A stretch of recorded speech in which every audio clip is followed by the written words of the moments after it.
orang-orang yang diberkati oleh Tuhan, amin. Ya, jadi orang-orang yang diberkati oleh Tuhan siap menghadapi proses, siap menerima setiap apapun yang terjadi dalam hidup kita, dan kita tetap mempercayai bahwa Tuhan tetap baik kok. Amin. Tuhan itu tetap sayang sama saudara dan saya. Tuhan itu tetap menerima kamu dan saya nih apa adanya kamu. Kalau dunia mungkin kok nggak bisa diterima oleh keadaanmu, kok nggak bisa diterima oleh berbagai alasan-alasan yang ada. Tapi Tuhan tidak punya alasan untuk tidak menjagai saudara dan saya. Kita lanjut ya. Jadi begitu Tuhan sayang sama kita, terus Tuhan begitu menganggap saudara dan saya ini orang yang paling berharga. Sampai saudaraku, saudara, dari antara manusia, sekian banyak manusia di kota ini, cuma sekian orang yang ada di ruangan ini. Itu artinya betapa spesialnya engkau dan saya di hadapan Tuhan. Saudara dan saya ini unik, saudara. Ya, saudara dan saya itu unik. Enggak cantik sih saya, tapi unik, saudara.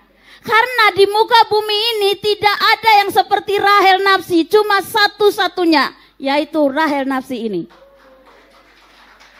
Walaupun ada banyak ya di luar sana, ada orang yang mirip, tapi hanya miripnya cuma sekilas. Yang unik itu cuma satu-satunya saya, saudara, satunya nggak ada yang lain. Amin. Itu saja udah membuat kita tuh ya makin bersyukur banget, saudaraku. Makin melihat Tuhan betapa saudara dan saya ini, betapa aku ini jadi orang-orang yang sangat dikasih, sangat berharga. Sampai hari ini dipelihara dalam keadaan sehat, tubuh, jiwa, rohnya semakin kuat, wajahnya semakin bersinar, semakin cantik dan menarik. Amin. Jadi saudaraku dikasih oleh Tuhan, kalau kita mengerti ini, mari kita melihat saudaraku ya. Mari kita melihat masing-masing, siapkan diri kita sama-sama buka firman Tuhan. Matius 21 ayat 12 sampai 14. Kita baca, lalu Yesus masuk ke bait Allah dan mengusir semua orang yang berjual beli di halaman bait Allah. Ia membalikan meja-meja penukar uang dan bangku-bangku pedagang merpati. Dan berkata kepada mereka, ada tertulis, rumahku akan disebut rumah doa, tetapi kamu menjadikannya sarang penyamun. Ayat 14. Maka datanglah orang-orang buta dan orang-orang timpang kepadanya dalam bait Allah itu, dan mereka disembuhkannya. Seperti perikopnya, di situ Yesus menyucikan bait Allah. Yesus masuk ke bait suci, menemukan banyak orang berjual beli di sana, lalu diobrak-abrik, dijungkir balik semuanya, pergi gitu ya, diusirnya gitu ya. Lalu saudaraku, saya nggak akan ngomong soal secara gereja secara kasat mata ya saudara. Karena kalau secara kasat mata saudara dan saya bertumbuh di gereja ini, berada di gereja ini, di bawah penggembalaan Bapak Gembala kita yang sangat tegas tentang peraturan, tata tertib. Gereja kita udah bagi beberapa waktu tahun di lantai 5. Bagi semua para pelayan jemaat, pejabat GBI ya yang di Hong Kong khususnya, kalau mau melayani yang bisnis. Itu aja mulai kan terpecah tuh. Yang bisnis keluar semua. Yang pelayanan tetap pelayanan. Nah itu saudara, itu artinya sebuah ketegasan yang harus diterapkan karena gereja saudara, gereja harus kembali kepada fungsinya. Ya jadi silakan, saya nggak melarang, Bapak Gembala juga nggak melarang Anda berbisnis, berjualan beli online, apa jual beli nggak dilarang gitu, silakan gitu ya. Tetapi mari buat putusan, pilihan. Nah saudaraku, saya ini ngomong jual beli, saya ini hari-hari ini lagi ditawarin ikut bisnis, saudara. Saya bilang, saya kan sudah menyingkirkan begitu ya. Maksudnya saya lalukan karena memang saya jawab, maaf Pak, ini hamba Tuhan dari Indonesia loh saudara, full timer. Dia menawari saya sebuah bisnis. Lalu saya ngomong, maaf ya Pak, saya kok Pertama saya nggak punya bakat jual beli. Kedua, saya ini juga nggak bisa gitu melakukan kayak begitu. Saya juga nggak tertarik begitu. Yang ketiga, saya harus mengikuti tata tertib, gitu ya. Jadi udah selesai. Tapi dari pihak sana nggak berhenti loh, saudara. Akhirnya tak skip semua pesan-pesannya gitu ya. Promo-promo jualannya tak skip gitu, tidak kulihat. Tapi saudaraku yang dikasih oleh Tuhan, bahwa ketika Tuhan Yesus sedang membersihkan bait sucinya, siapa sih bait sucinya? Kita lihat 1 Korintus 3 ayat 16 sampai 17. Tidak tahukah kamu bahwa kamu adalah bait Allah dan bahwa roh Allah diam di dalam kamu? Ayat 17.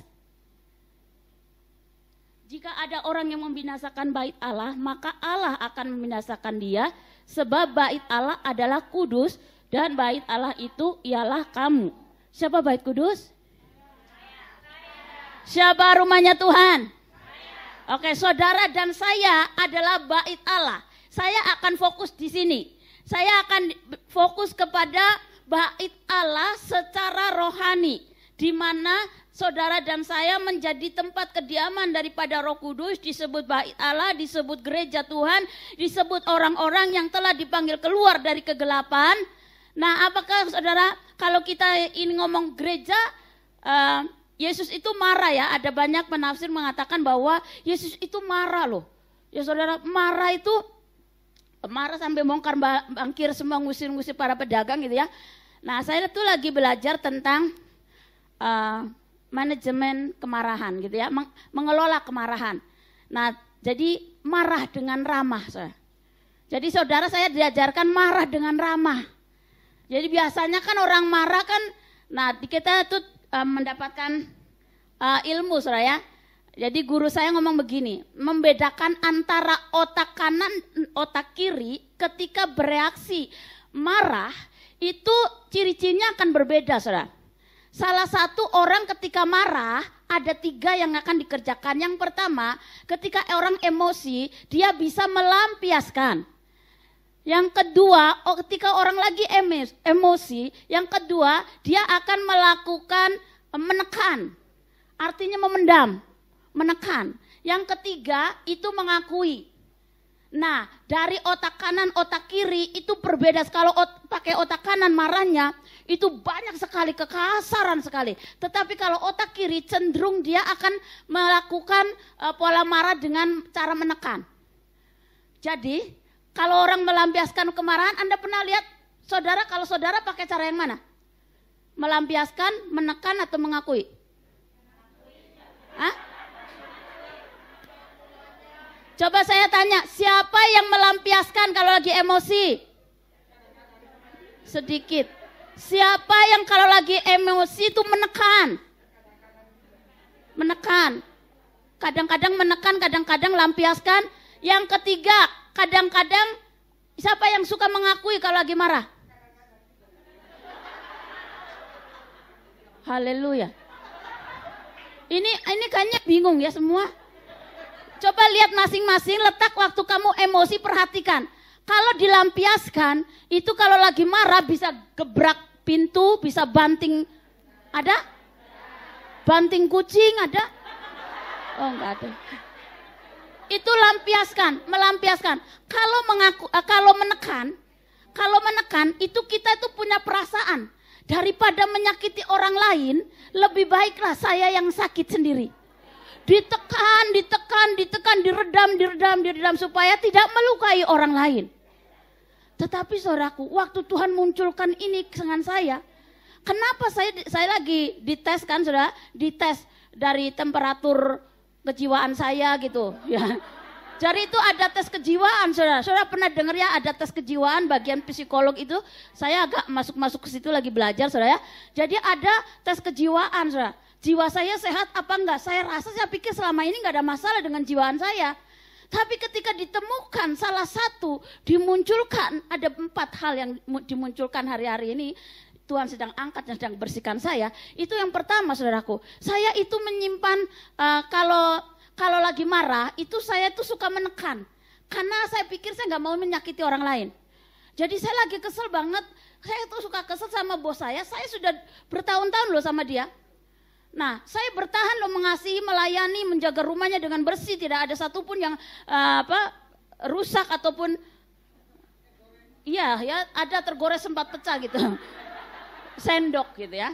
Saya nggak pernah mecah-mecahin barang, tapi saya ngerusak itu baju-baju baru pakai pemutih, saudara. Kecipratan nggak sengaja gitu ya. Jadi itu pergumulan, saudara. Jadi waktu saya ditunjukkan gini, kamu tuh kalau marah ternyata tuh aku menekan. Kenapa aku sering stres, mudah tertekan, mudah uring-uringan nggak jelas gitu ya. Ketika itu tes kejiwaan dimunculkan, saya itu menemui bahwa salah satu penyebabnya adalah ketika engkau emosi, engkau belajar untuk menekannya, meredam gitu kuat-kuat. Jadi ternyata itu penyebabnya. Jadi yang benar tuh saudara, yang benar cara mengatasi kemarahan, marah dengan ramah, cara mengatasi emosi yang meledak-ledak itu ternyata dengan cara mengakui. Jadi bukan melampiaskan, bukan menekan, tapi mengakui. Karena kalau saudara menekan, saudara bisa menyelamatkan orang lain, tapi saudara merusak dirimu sendiri. Tuhan gak mau loh saudara. Tuhan mau, makanya bijaksana, bijak sini. Berapa banyak dari antara kita nih, saudara bisa loh mengasihi orang lain, saudara bisa mengampuni loh kesalahan orang lain. Tapi ada begitu banyak orang yang tidak bisa mengampuni diri sendiri loh. Ya, dan Tuhan tidak mau loh saudara. Tuhan mau, engkau bisa mengampuni orang lain, engkau juga bisa mengampuni diri sendiri. Dan Tuhan mau semua kita berkarakter beres. Makanya hari-hari ini Tuhan sedang bilang bersihkan, singkapkan tuh semua yang terselubung. Semua itu yang terendam gitu. Bertahun-tahun tuh saya menekan kemarahan dengan nyonya saya karena selalu salah ini salah. Minyak saudara, kalau kita di dapur kan tiap hari masak. Kipas anginnya kan selalu ada minyak. Setiap malam dicolek minyak ge. Kentu oil ge. Saya itu kepengen jawab gitu. Nyonya, kalau nggak mau ada minyak, nggak usah masak gimana? Terus saya dikomplain belanja terlalu mahal, beli sayur terlalu mahal. Saya beli di sana lebih murah, lalu di sana lebih cantik, murah tapi lebih cantik. Saya mahal tapi nggak cantik katanya. Terus lain kali kamu belinya di sana, padahal kan tiap hari itu toko sayur kan berubah-ubah. Harganya sayurnya datangnya berubah kan. Jadi saya bilang, gimana kalau lain kali nyonya belanja sama saya yang bawa, nyonya yang beli. Ya jadi dia bilang haji le komai chole hai kopina me halipina. Saya bilang oke, lain kali nyonya pergi bareng sama saya yang bawa, nyonya yang beli. Jadi nyonya nggak berat, kan dia nggak bisa bawa berat-berat. Jadi saya yang bawa, sampean yang beli. Ya, jadi saudaraku ini dikasih oleh Tuhan. Waktu kita tuh lagi dibersihkan Tuhan tuh dimunculkan hal-hal yang satu lagi yang dimunculkan sama Tuhan. Kenapa kok aku ini jadi orang yang mudah uring-uringan? Ternyata saudaraku, saya tuh pernah dibully saudara. Saudara, saya tuh tersadar banget ada satu teman baik saya yang kita sama-sama pelayanan, kemudian kita suka bercandain dia kalau dia buat kesalahan. Dia itu kita tuh candain dia gitu. Dia juga kayaknya bercanda, tapi waktu dia masuk ke tes kejiwaan, saudaraku, dibawa ke kedalaman, dia nangis. Terus habis gitu dia bersaksi bagaimana dia bilang, aku tuh terluka sekali karena apa? Ternyata teman-teman pelayananku suka membuli aku. Langsung saya sadar, langsung saya dengar kesaksiannya. Habis itu saya telepon, saya bilang, aduh saya minta maaf ya sama kamu, saya sudah membuli kamu, saya sudah melukai perasaan kamu. Dan waktu itu kita berdoa bersama-sama, beres sudah. Dan dia bilang gini, benar ya kak, bulian itu ternyata bisa membunuh karakter seseorang. Hati-hati saudara, mungkin kau pikir bercanda, mungkin kau pikir cuma godain dia, tapi dia bisa menyimpan itu luka di dalam yang saudara kita nggak tahu. Tetapi hati-hati, mari jangan suka membuli, bercandaan jangan melewatin batas. Baik melalui omongan, baik melalui ketikan. Ya, tapi mari saya belajar banyak saudara, supaya jangan membuli. Karena saya juga ngerasanya dibully itu ternyata membekas. Label-label yang ditaruh di dalam hidup kita nih, panggilan-panggilan yang dipanggil oleh orang tua. Namamu Narsi dipanggil reng, ireng, ireng. You know what is ireng? Jadi saudaraku, ternyata kata itu tuh tersimpan di bawah kedalaman saya sampai tersingkap saya melihat diri saya masa kecil saya tanpa saya bisa membela diri. Orang-orang berkata, reng, ireng, kamu kemana? Lah, saudara, sampai saya berpikir bahwa orang yang kulitnya hitam itu jelek sekali. Jadi setelah kan saya sudah mulai dibersihkannya, saya tahu ternyata di dalam Kidung Agung kan hitam itu manis. Nah, akhirnya saya bisa menerima diri saya, saudaraku. Saya terima hitam tapi manis kok ya. Amin. Jadi begitu. Lalu ketika bulian itu muncul, saudara, melukai dan itu membekas panggilan-panggilan. Saudara, selain saya dipanggil ireng-ireng, ada orang-orang ngomong pelakor, bekas pelakor gitu ya. You know, bekas pelakor itu panggilan yang sakit gitu loh, saudara. Menyakitkan, tahu nggak? Jadi berhentilah kau panggil saya ex pelakor atau pelakor gitu. Ex pelakor itu mantan ya. Mantan. Hari ini aku ngomong yang baru. Ya, yang baru. Yang lama kan sudah berlalu. Yang baru kan sudah datang. Jadi saya nggak mau orang yang manggil-manggil aku atau menyebut-nyebut memberikan label-label. Pelakor, dasar mantan pelakor, itu mengerikan loh, saudara. Itu benar-benar menyakitkan. Memang walaupun kenyataannya iya, gitu ya. Kenyataannya iya, tapi kalau dipanggil melukai, saudara. Lah saudaraku, jadi kita belajar, saudara ya. Yang disingkapkan, yang sedang dibersihkan oleh Tuhan diangkat tuh, saudara. Lagi Tuhan sedang membersihkan. Mungkin engkau tidak jadi pelakor, yang engkau mungkin jadi istri yang baik hati, murah, sayang banget gitu ya. Tapi saudaraku, hari-hari ini bagaimana Tuhan sedang membersihkan, ya, Tuhan sedang membersihkan gerejanya itu ya, di dalam firman Tuhan di dalam Yohanes 16 ayat 8 itu berkata gini, dan kalau ia datang, ia akan memisahkan dunia akan dosa, kebenaran dan penghakiman. Hari-hari ini saya itu selain saya mengalami sendiri bagaimana Tuhan menyingkapkan hal-hal yang saya nggak sadari, lalu disadarkan, diinsafkan, saudara. Banyak orang-orang yang datang, baik yang dibaptis, baik yang pelepasan, saudara. Banyak yang konseling dengan saya dan saya diberkati oleh mereka. Kenapa Tuhan teguhkan? Bagaimana orang-orang bisa menyadari keadaannya. Nah, hari ini saya dengar sebuah kesaksian ini. Dia bilang begini, Kak, saya tanya dia anak baru bertobat, baru dibaptis berapa, lalu saya konselingin dan dia bilang begini, Kak, saya tanya, kenapa kamu kok bisa ikut Yesus? Saya tidak tahu, Kak, karena rasanya hati saya sedang dibolak-balik katanya gitu ya. Jadi hatinya tuh sedang dibolak-balik antara Yesus, antara dunia, antara kesenangan, antara suami dan semua. Akhirnya pada saat dia dibolak-balik, dia memutuskan Yesus pilihannya. Jadi saudaraku, dan saya ingat lagi, kalau Roh Kudus sedang menginsafkan, menyadarkan ya. Jadi kenapa Yesus bilang, Tuhan ampunilah mereka, karena mereka tidak tahu, mereka tidak sadar, mereka tidak insaf apa yang mereka perbuat. Ya Kak. Jadi kalau sekarang Roh Kudus sedang menginsafkan banyak orang, percaya ke depannya ini akan ada banyak orang-orang tersadarkan, diinsafkan sama Tuhan loh. Mereka akan datang berbondong-bondong mencari saudara dan saya. Ada amin. Penuaian jiwa Pentakosta ketiga itu caranya Tuhan, nanti ada orang-orang ketemu ngalami Tuhan secara pribadi.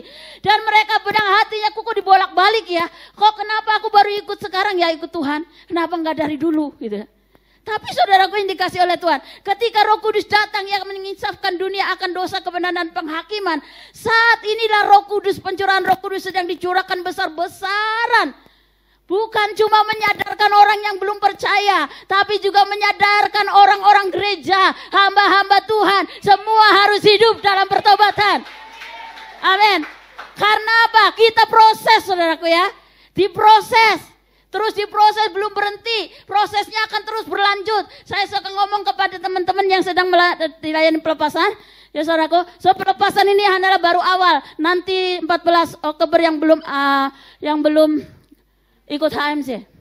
Ikut pada hari itu. Karena saudara, waktu saudaraku kita mengalami, Yesus membersihkan kita, Yesus membongkar semua dosa, kemudian kita mengalami perjumpaan dengan Tuhan, kita jadi tersadar, kayaknya ada selubung-selubung yang dibuka, mata kita jadi melihat. Ya, orang-orang Kristen, gereja-gereja Tuhan, anak-anak Tuhan, hamba-hamba Tuhan, semua sedang dibersihkan hari-hari ini. Dari motivasi-motivasi yang keliru, dari semua hal-hal yang tidak berkenan di hadapan Tuhan. Karena apa? Kekudusan adalah standar daripada kerajaan Tuhan. Dan hari-hari ini Tuhan sedang menguduskan kita semua melalui banyak kejadian, banyak masalah dalam hidup kita. Di gereja lokal saudara, proses kan? Iya kan? Saudara digesek sana, disalah paham sini, digosipin sana, nggak dimengerti. Sampai ada, Kak, aku tuh jengkel banget nih sama gembalaku. Kenapa? Aduh dia itu Kak begini dan begitu dan begini. Oh haleluya, puji Tuhan. Terus aku gimana nih Kak? Tetap jangan pindah kul, tetap doakan gembalakulmu. Lalu kamu mesti ngampunin gembalakulmu. Dukung dia, terus support dia, kalau perlu belikan McDonald gitu ya. Jadi terus saya bilang jangan pindah kalau engkau sedang diproses oleh pemimpinmu, leadermu, sesamamu. Jangan pindah tempat, karena kalau engkau lulus di situ engkau akan naik kelas. Tapi kalau engkau pindah sana, pindah situ, pindah sini, tadi bilang tuh ya pesannya, mati. Ya. Tapi saudaraku yang dikasih oleh Tuhan, apa ya respon kita? Respon kita waktu kita disadarkan oleh Tuhan, diinsafkan oleh Tuhan, dibersihkan oleh Tuhan, itu saudara, kita tuh punya respon. Tuh simple banget sebenarnya. Tadi ada lagunya loh, 1 Yohanes 1 ayat 9. Jikalau kita mengaku dosa, ia akan mengampuni segala dosa dan menyucikan kita dari segala kejahatan. Saudara, sesimpel itu sebenarnya untuk kita waktu dibersihkan. Waktu dibersihkan tuh mengaku. Seperti tadi waktu emosi saudara, mendam-mendam mendingan ngaku pertama kalau nggak bisa sama orangnya langsung, ngaku dulu sama Tuhan. Tuhan, bener loh Tuhan, aku tuh kesel banget sama nyonyaku. Masa tiap malam nyolak-nyolak minyaknya banyak.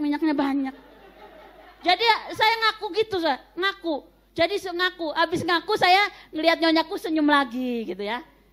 Tapi itu cara saya untuk mencoba, saudara, untuk belajar menyelesaikan emosi saya dan melindungi diri saya untuk tidak tertekan emosi atau depresi, uring-uringan nggak jelas gitu ya.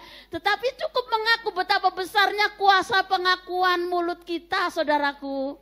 Tapi ternyata nggak banyak orang yang mau mengakui dirinya salah. Atau buat salah, ataupun sulit sekali orang mengakui. Contoh ya, Adam dan Hawa waktu ditanya oleh Tuhan, Adam, Hawa, kamu di mana? Aku di sini Tuhan, tapi aku malu karena aku telanjang.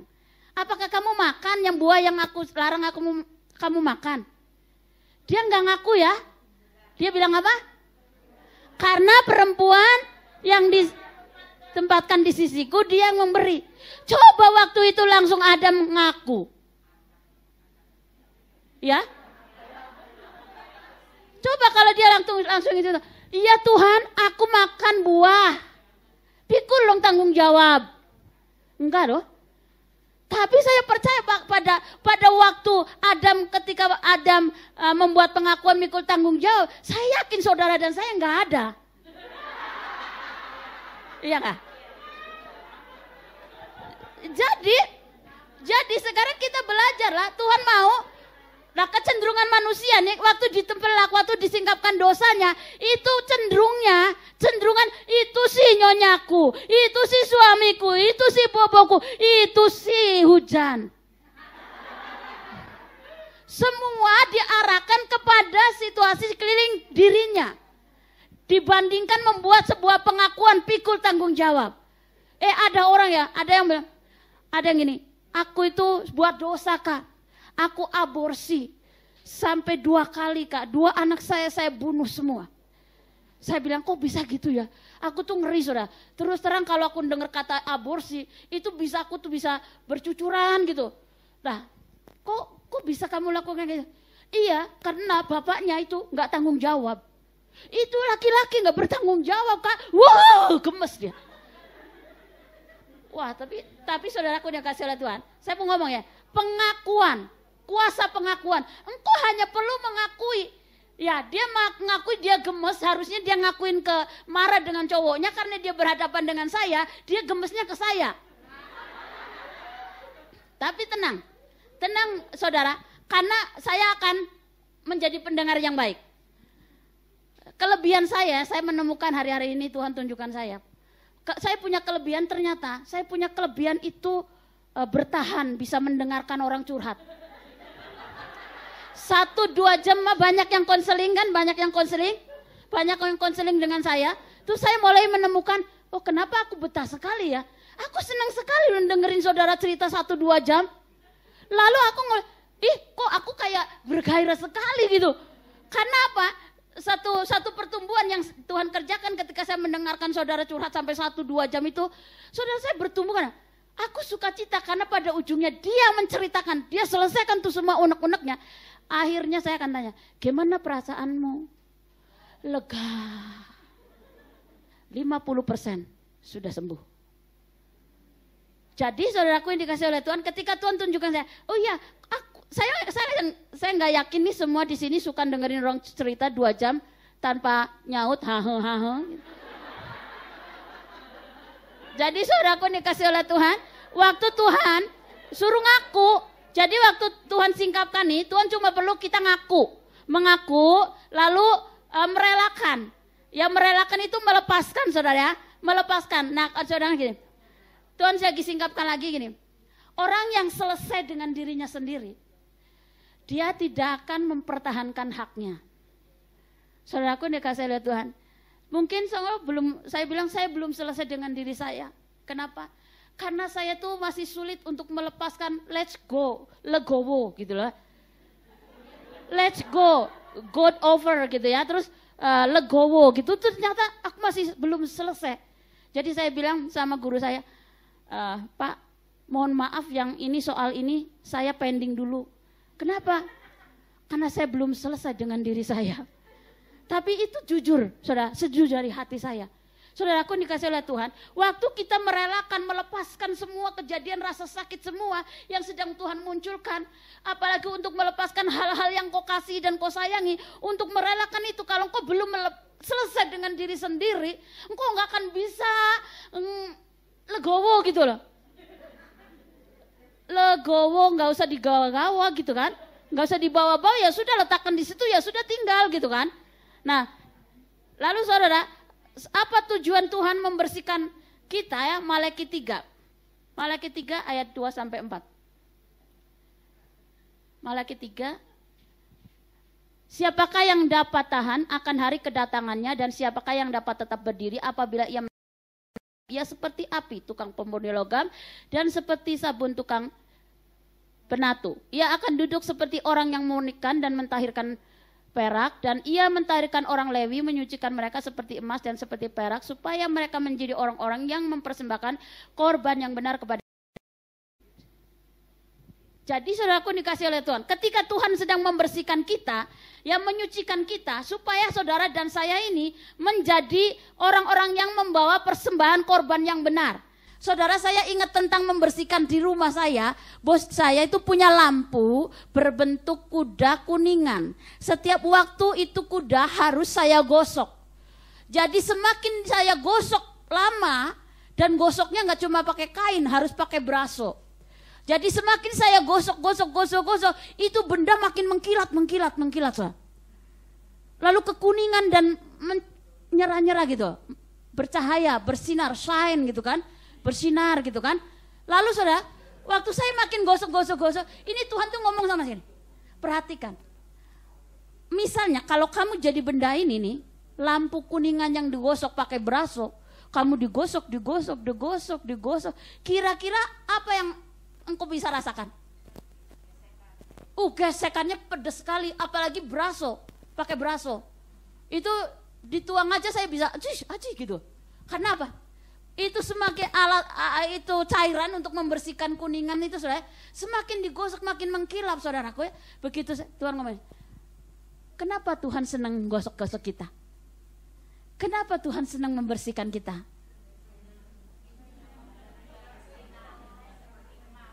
Kenapa Tuhan suka menggosok dan membersihkan kita?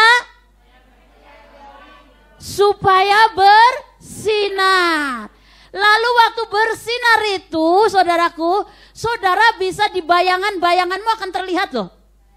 Ya. Jadi Yesus sama, tadi saudara bilang supaya saudara bersinar. Waktu bersinar, Yesus bisa melihat bayangannya. Ih, keren. Ada saya bisa lihat diri saya di situ. Yesus mau terlihat dalam hidup kita. Ketika engkau rela dibersihkan, rela engkau digosok-gosok sama teman, engkau rela untuk disalah mengerti dan dimunculkan, dibersihkan, saudara akan menjadi orang-orang yang memancarkan keserupaan Tuhan. Sehingga apa? Fungsi daripada bait Allah, waktu Yesus marah, saudara, Yesus marah menjungkir balikan bait suci, dia itu tetap loh, ada orang timpang, ada orang buta, datang sama Tuhan Yesus dan mereka disembuhkan. Jadi apa? Yesus mau kembalikan kepada fungsi daripada bait suci-nya Tuhan, yaitu dan saudara dan saya, itu dikatakan rumah doa. Bait suci adalah menjadi rumah doa. Bait suci berfungsi sebagai rumah pertobatan. Bait suci ini harus menjadi rumah pengakuan. Bait suci harus menjadi rumah kesembuhan. Bait suci harus menjadi rumah kelepasan. Bait suci harus menjadi rumah orang-orang yang mengalami Tuhan dan pemulihan roh, jiwa, dan tubuh. Jadi kalau gereja ini, saya ngomong sama saya waktu diserahkan kunci sama Bapak Gembala boarding house, saudara. Saya bilang, ayo fungsikan boarding house. Bukan cuma menjadi tempat baptisan, konseling, pelepasan, tapi juga pijitan.